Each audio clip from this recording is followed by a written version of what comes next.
Welcome back to The Why with Dr. T. So this episode, we're going to talk about our employment over the last 30 years and all the cool things that we have done professionally and personally to help move us to where we are right now. I hope that you enjoy it. So I'm going to start with you. Tell us about yourself. This might be a 2-episode deal. No. What have I done for a living? Well, what were you doing when we met? Remember? I was trying to pick up a girl in a gas station, and it worked out splendidly. I pulled it off. Okay, so where were you employed at the time? I was employed at Reynolds Inc. at the time, which was that's a good job. I wish every kid every boy, at least in the world, when they graduated high school, could go out on a construction crew and work on the road with a bunch of construction workers, because it is it's real life out there. You learn a lot, and you learn how to handle yourself around a lot of guys, and you get to see something, and it was really good. So, I worked there for 3.5 years, traveled pretty much nonstop. Right out of high school. Right out of high school. Went right out of high school. The week after I graduated, well, the first week out of high school, I actually went to work for a carpenter, knowing that I had the job at Reynolds. I was already hired on, but I had to wait for about a week and a half. So I roofed for about a week and a half and went to work at Reynolds. And we laid water lines, sewer lines, that sort of stuff, sewer plants. Great job, traveled all the time. But we had a little one, and I really wasn't too keen on the travel.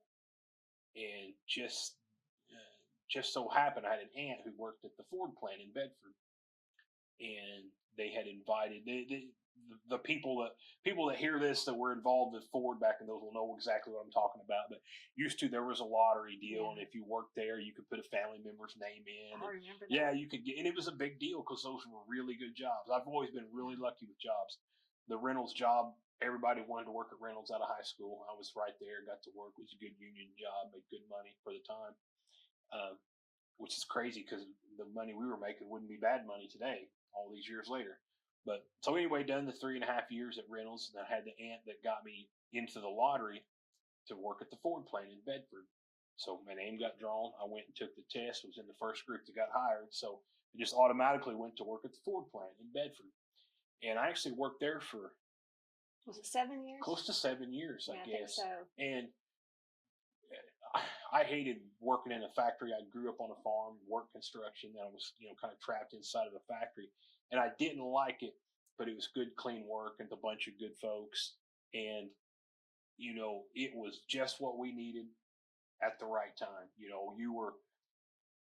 We needed some stability with insurance and all that jazz, because you were working your way through school. We had Kirsten, she was little, and it was a good place to work. Factory work for somebody with attention deficit disorder it's quite the sight. But I had a good time while I worked there, and a great place to work. It kind of something, now I look back on it, it seems like forever ago. But as I was working, and when I was working there, especially the last couple of years, me and your dad started, we were roofing some houses on the side and doing a little bit of construction work.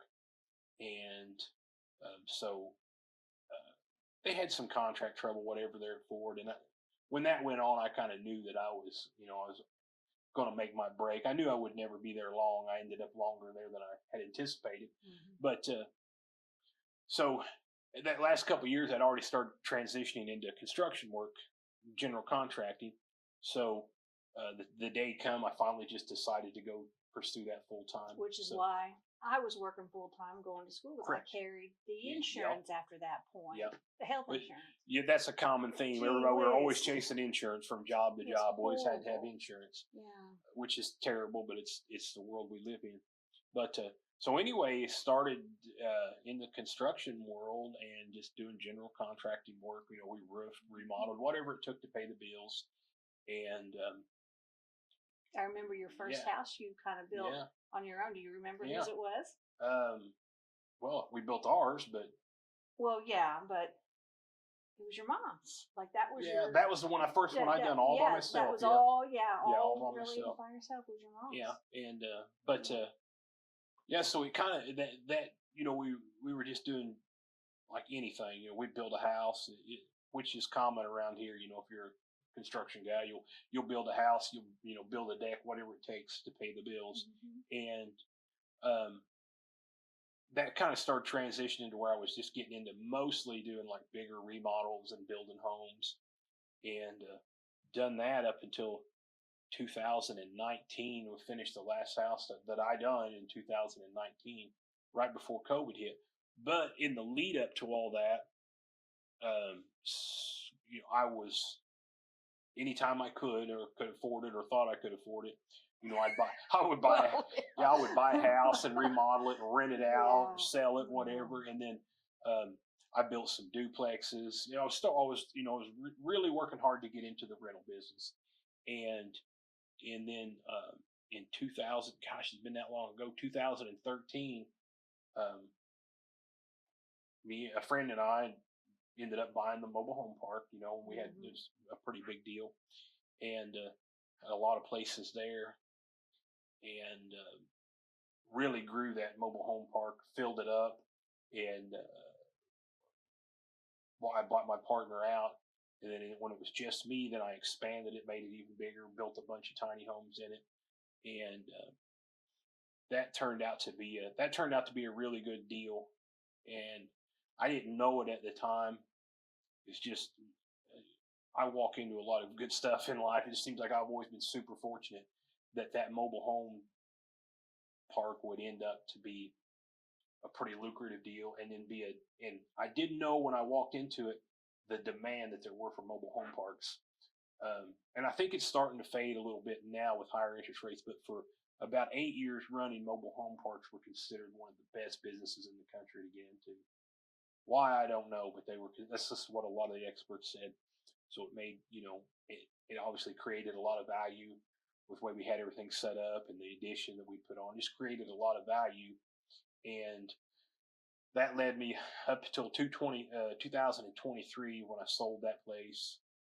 And I had built some storage buildings as well, sold those all kind of in the same year. And it kind of got me to where I'm at today, which is a lot more of a relaxed mode. Still have several rental properties, but I'm in a whole different, I'm in a lot different spot with what I've got now. And it's left me in a spot where, you know, I'm a lot more relaxed. It's more of a passive income deal. You know, like right now we're working on the Habitat for Humanity house. I just get to volunteer my time. I'm working with Gracie, our middle daughter. She's an executive director and the construction manager now. So I guess, you know, spending my time helping her on that house, and I'm still messing with some real estate, you know, adding some apartments here. It looks like we've got a project coming up. We're going to build some duplexes, just things like that. That's what I've done over the course of 30 years. It's unbelievable how fast it's went by. It seems like 6 months ago when I was, you know, working at Reynolds. But that's kind of the story. That's the quick story of how I got here and what I've done since high school. And it's been interesting for sure. And as you're telling that story, I think some of the things that I think just from the angle of why I wanted to create a podcast, that story is full of relationships, you know, because if you did a lot of the work, yes, it was your get up and go every day. And there were a lot of folks who helped make that possible, you know, just from our relationship to, you know, just family members, you know, watching kids up to, you know, your business partners, up to the community. Yeah. just because the community, like the town halls, have always been so good to you. I mean, there's just it's just been amazing. It has been, and there's so many good folks around here, that are rooting for you, and they're looking out for you, and they want to see you make something of yourself. And but the unsung heroes of all this stuff are the guys that just get out and go every day. The carpenters, the carpenter helpers, the guys you hire for 6 months or a year that sign on to build a couple houses or whatever, and just good, tough old guys that get out and go every day. And really, when you're doing that, you're just out, you're out there taking some risk, and then you're making some money off their backs, and that's just a setup of it. And those guys that get out and go every day like that are, they're a different sort of guy, and they're a dying breed too. But I think you always treated people well in that. I tried. Made a point. I tried to be really good to the people you interact with, who are helping to. I always try to make you succeed. The guys that work for me, I always try to treat them good, because it is what it is. Like you say, you're making $1 off of their back, and you owe them a debt of gratitude. A guy that gets up at 6 a.m. and walks out, and it's going to be 95 today, and he's out there, working on a roof for his paycheck and yours. You owe him a little debt of gratitude. You should be good to him. You should help him every chance you get. And I worked with a lot of good guys over the years, and I always stayed on good terms with all of them. And, the nature of guys that like that is they come and go, and they move on. But I've always maintained good relationships with them, and I'm pretty proud of that part of it too. But yeah, so then they take the guys and the folks in these towns and municipalities that we're working in. You run into a lot of good people that are, they want to see their town succeed, and they think that if they're helping you, they're helping their town, and that's the right train of thought for people that are in public service.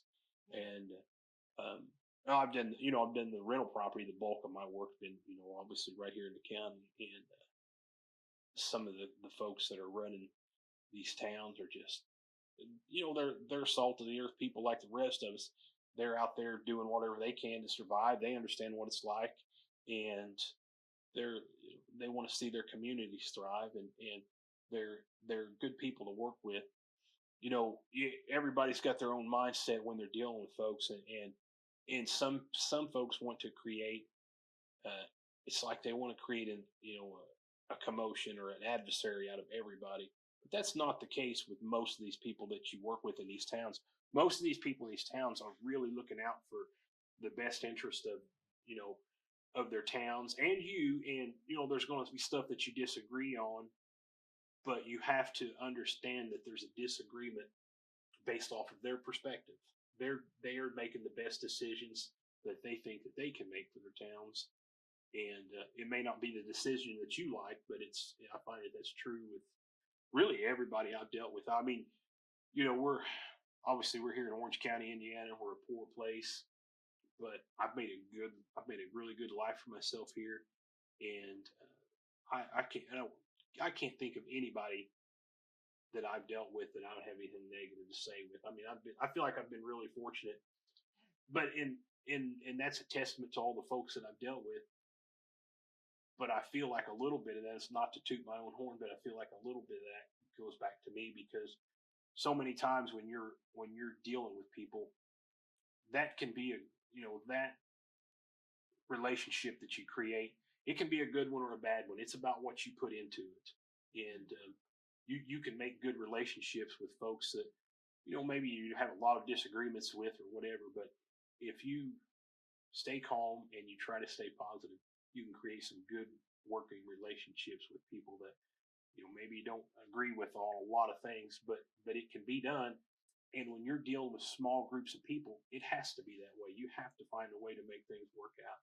Figure out the common ground. Yeah. Like, what is it that ties you together? And again, I think that kind of goes back to the importance of why we're even talking here, is the fact that that's the story. It's what ties people together, and to continuously remind us that we're better when we're together. And we can accomplish a lot more with a lot less when we're together. Yeah. And around here, we that has to be primary, because just if we look at it from a community perspective, we don't have the population to keep the funding sources up. We don't have the population to keep everything going like it would in another area, more urban area or whatever. And those areas have their own, issues too. And a lot of them are still similar to ours, but I'm talking about Orange County, and we don't have all the resources. So we absolutely have to find the common ground and work together and make what we do have go a lot further, which I think you're a testament that we both are. Because if we switch directions to talk about, what I've been doing for the last 30 years, aside from, raising kids, which we've already talked about, but, I came out of high school not the best in my class. Like, really, I never had a lot of expectation, because things were pretty rough. I struggled a lot, and didn't necessarily have that foundation. So coming out of it, being pretty young, we did know that if we were going to do anything, I had to have an education, because the reality was that I wasn't going to be able to go and work on a construction site somewhere. I wasn't going to be able to go and be a roofer. I wasn't going to be able to do those types of things, just not physically. And it's just, that's a separation. And to be able to take care of myself, the only way to do that with any financial security was for me to get an education. Didn't have any idea what that was going to look like. None.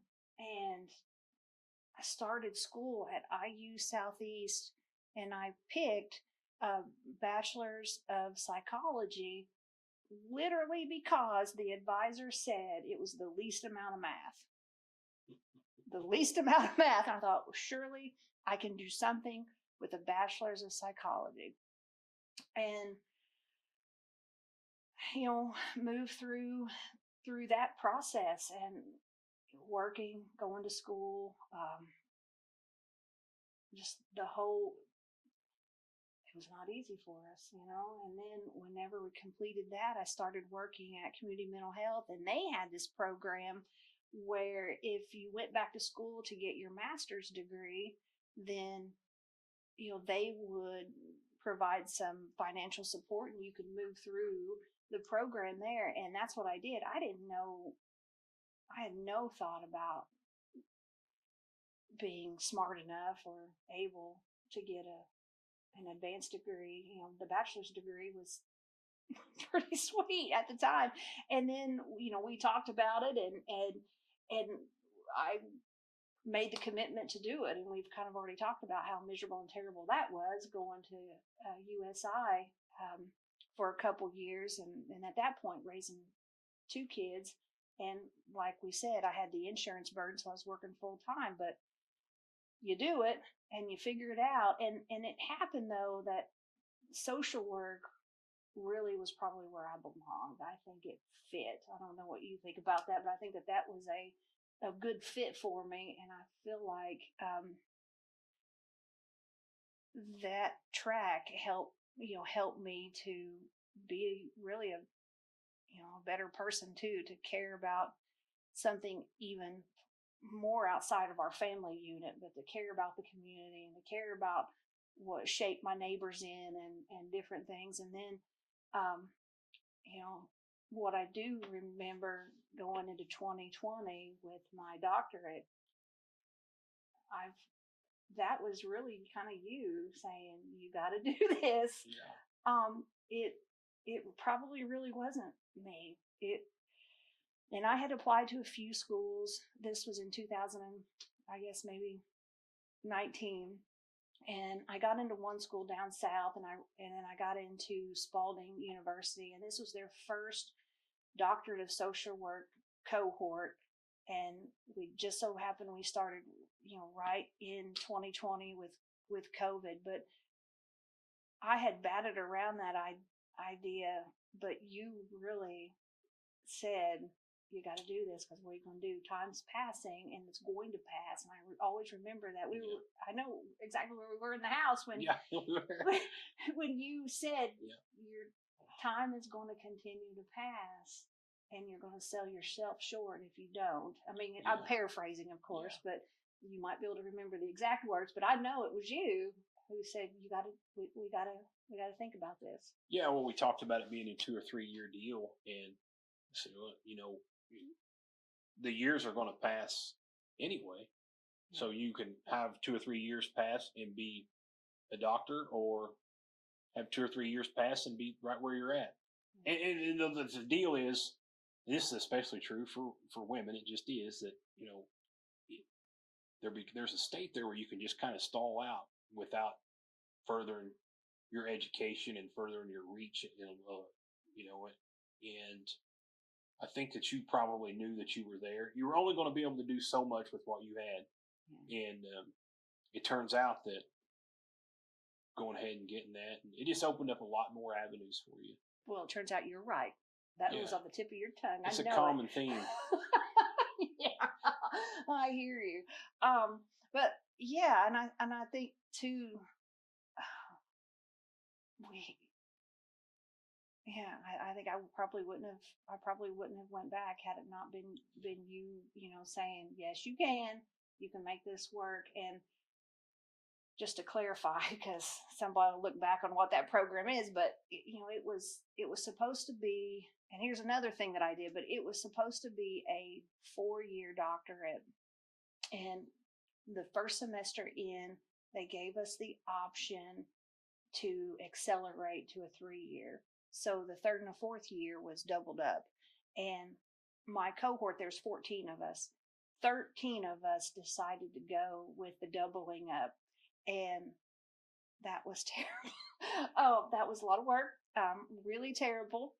But that's the deal, is get up every day and do something every day. And I think that had it not been you saying, yes, you can do this. Like you did a lot more laundry, and you did a lot more dishes, and you did a lot more running with Christian, and we got through it.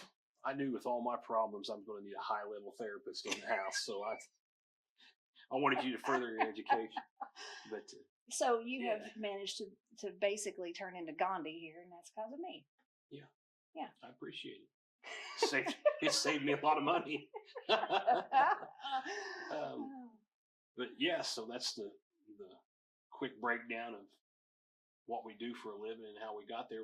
But your story is kind of continuing. So you've got, you kind of, stalled out there where you got your doctorate, but that really changed. I mean, you were Brandy the therapist before, and now you don't do much of that. So what are you doing now? Tell them about what you do now. Yeah. It sounds cool when you say it. I don't know how cool it really is, but no, I think that I spent 16 and a half years at Community Mental Health, providing mental health therapy. And that was probably the roughest employment education, just because it's, high needs, a lot of chronic mental health issues, lack of resources. It's vicarious trauma is kind of real. Like people don't come there because their life is great. So it's just years and years and years of so much problem and dysfunction and heartache and different things. And I just kind of felt like, man, that's hard. It's going to be hard. I kind of need a little bit of a break. But I really like consulting and coaching in that public speaking space. And then now working for the clinic in this really unique position with community work and community health, and being able to look at the community through this health lens, this kind of well-being lens, and everything I do every single day falls back on what can we do to make Orange County as healthy as possible? And that's a pretty unique and cool job that there just isn't one. And I think that kind of professionally lights my fire, because I can see it's that seeing and being a good steward of your community and seeing something beyond yourself. And that when we put time and effort into people and into helping make their lives as stable and healthy and safe as possible, then that helps the entire community. So, and that's what we're doing right here in Orange County. And I get to spend my entire days looking at our community through that lens. And that is so special to me. Because I think that it pays off. And one of the reasons why I really think that is, just as we've already talked about parenting, I can see how we changed over the last 30 years and got better.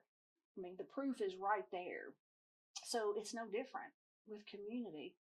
It's helped community grow, and those changes are going to show up there as well in the community's generations.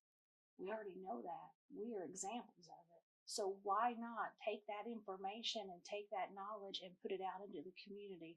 So that's how I spend my time. And then kind of second to that, this new adventure is I really like the public speaking space, because there's a good story to tell. And I think it needs to be told in lots of different arenas, whether that's parenting or business, executive coaching, whatever that is. I feel like there's an opportunity to help people grow in that personal and professional space, so that they can be good stewards of their life and their community, and see that healthy change moving forward. And really, another part of what I do is consulting, and this I think is so valuable, because I'm able to work with organizations who do the really hard work. They're the ones going in and working with families who are almost at their lowest, working with families and children who are involved in abuse and neglect. And then I get to review every single case and talk about how can we make this family better? How can we reunify this family? How can we plant the seeds of something different? And to me, that's amazing. So I still think I have the absolute best jobs in the world, but I've created those with,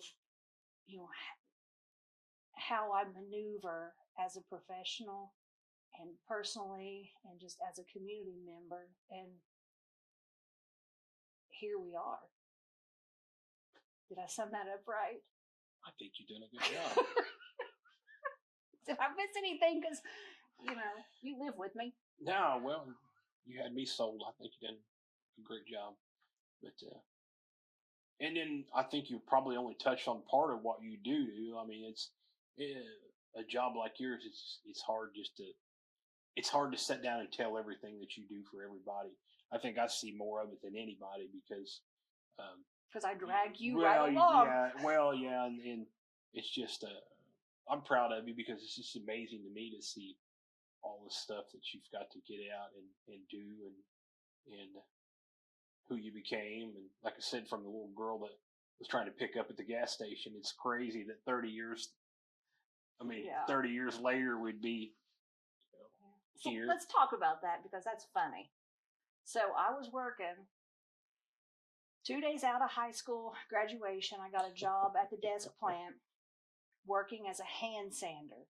Oh my. All you hand sanders out there. Props. Total. So I spent all summer hand sanding big, heavy furniture. Terrible. I knew I was going to school, because I thought, how in the world do people do this? But they do every day, and hats off. So I then got a job at the local gas station, and I was right as soon as school started, that would work around my schedule, because back then factories really wouldn't work around a school schedule. Right. I mean, it really wasn't a thing that I knew of, they would really do that. So anyway, started working at the gas station, and your mom was working there. And she kept telling me that I needed to go out on date with you. And I'm like, But the day you come in there, one of the days, but back in the day, everybody cashed their check at the local gas station on Friday. Yeah. So the local gas station always had cash to cash everybody's paychecks mainly from Reynolds. Yeah. And there's another thing I want to say about Reynolds, because man, they were community anchors. Yeah. They were amazing at that time, in their heyday, during that time frame. They anchored our community more than what I think anyone ever really realized. There's so much money come into the community from that company. From Reynolds. I mean, it's a lot of union operators, union laborers, and supervisors, and almost all of those guys lived, with the obviously the main shop was here in Orleans, and it seemed like everybody was just in the surrounding counties, and they dumped tons of money in there. But well, and I remember every Little League was sponsored, every ball game. They done a great job. You knew you were proud of that. But to go back to, so you had come in, you could probably tell this a little better than me, but you'd come in, but I was in the back stocking shelves, and I had just spilled a 5-gallon bucket of barbecue sauce. And you go throwing the freezer door open. Yeah. And there I was in barbecue sauce. Yep. You remember that? I do. And I thought, is this the girl? Is this the one I'm supposed to be talking to? Yeah, that was me. Yeah. Yep. That was me, of all days. Yep. I had spilled that entire container of barbecue sauce. Knocked it right off the shelf. At the same time you were walking in. It's funny to think, it's funny to think that just that, in that time frame though, like that was common. Like all of us guys, we'd go out to the office and pick our checks up. Their checks were right there in a little box. You'd open the box up, thumb through, pull your check out, and you take off, and you'd go to, usually, like I say, you go to Galleons or into Marathon, and you cash your check in there. Which used to be Dairyland. Yeah, and it used to be Dairyland, and it seems so funny now that, I mean, if you walked in somewhere and asked them to cash your paycheck, they would be like, "What? Are you crazy?" But it doesn't seem like that long ago to me, but I guess it has been. And, because most people didn't even have bank accounts. Yeah. Yep. I mean, I took cash, folded it up, stuck it in my pocket, and monitored it daily to see how much you had till the next one rolled around. Yeah. Do you remember? I had the little Corolla. It was the first car that I was able to buy without having a cosigner. And you were working out of town, and that little Corolla got a lot of gas mileage because we had no money. And you would drive that one, and we had the solid gold oldies cassette play tapes in there, and that's what you drove to wherever for years. We drove that thing all over the place, and we were working in northern Indiana, and all of us guys that worked there, we all deer hunted and stuff, So the way we entertained ourselves in the evenings, we'd go spotlighting deer just like we did down here, And that Corolla, I think it was Travis I used to work with. He bought a really big, it was like the 1,000,000 candle power spotlights, and we plugged that sucker in and flipped it on, and it killed the car. It was so powerful. It sucked the car. It just killed it, and so we couldn't use it, But unless you had to keep the motor revved up. If you plugged it in and turned it on, you had to keep the motor revved up so it wouldn't kill the car. But I drove that thing all over the country. Little Corolla. That thing's probably still running somewhere for somebody. Yeah, it probably is. Yeah, long time ago. But we figured it out, Lord. Yeah. So I guess I derailed a little bit, but that's a little bit about our occupation, outside of our home in the last 30 years. And there, for me, there's been jobs kind of in between and different things. I think that there's been, I've just worked for some really good folks too. I think that I started out, there was a stint where, I worked at, was New Horizons, and it's no longer there now, but it was the mental health inpatient unit at Salem, Indiana. And man, there were some great folks working there. And I was able to take advantage of their expertise because I was moving through my bachelor's degree working there, and I was able to ask questions, about the classes I was learning.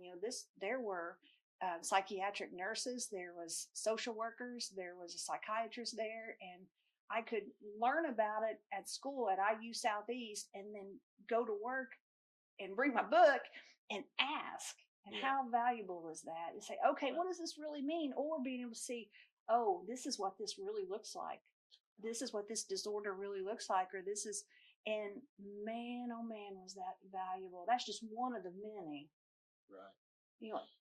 And things like that are so helpful too. And it's, before I delve off into pointing out problems and come my opinions, it's like, so you got your degree while you were working and doing some of that. So often these kids nowadays, they get degrees. You say a kid gets a degree in social work. Well, then they come out and all of a sudden they're a social worker. They're a therapist.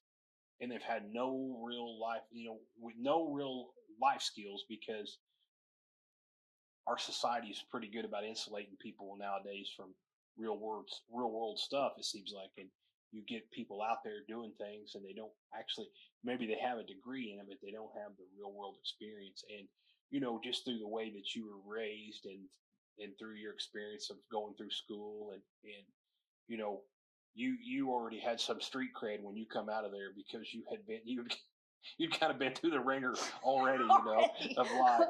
But before the age of 22. Yeah. So now you're probably gonna honk off all the social workers or all the people who never maybe had the hard knocks, but if they're honked off, they can use their skills that they learned at school to help them cope through it all, I guess. But really did it there. Well, no, I think that there's value.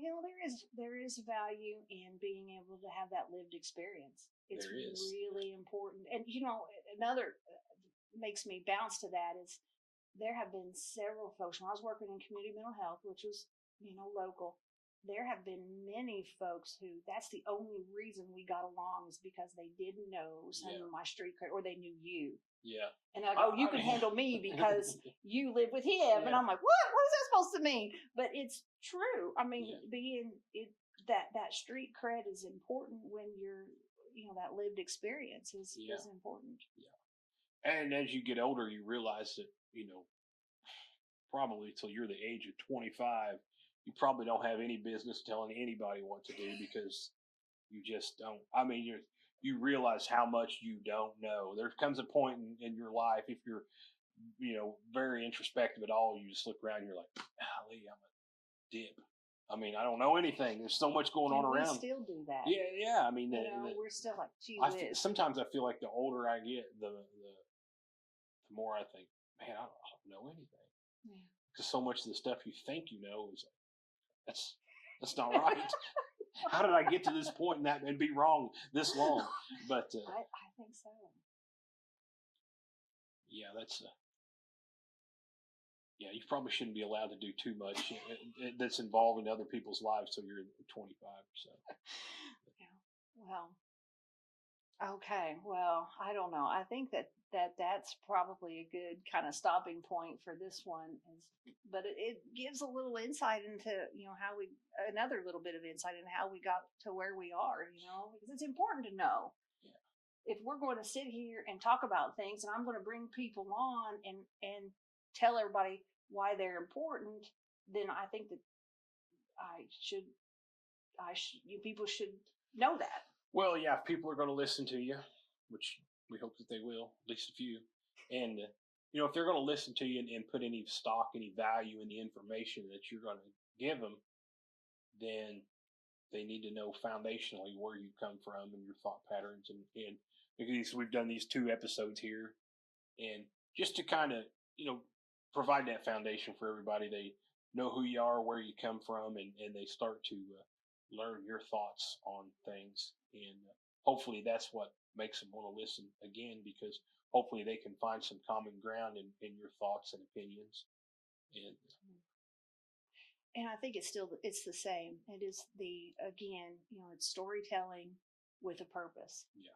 It is maybe taking some of this information and helping someone else along the line in a broader sense than just sitting at a therapy table, right, or a desk. It's now this is a podcast realm, and you never know who's listening, and you never know when that might strike a good nerve or a bad one, and be like, I can think about that. Okay, that gives me a little bit different perspective, that maybe my day's going to be a little bit better. Maybe something's going to change for the better. That's really the goal for these podcasts. And so I appreciate you coming in again. I may move on to the next one next. I don't know. Be happy to make a cameo from time to time. Drop in. Anyway, thank you so much for being with us. This is our second podcast episode. I appreciate you so much. Until next time.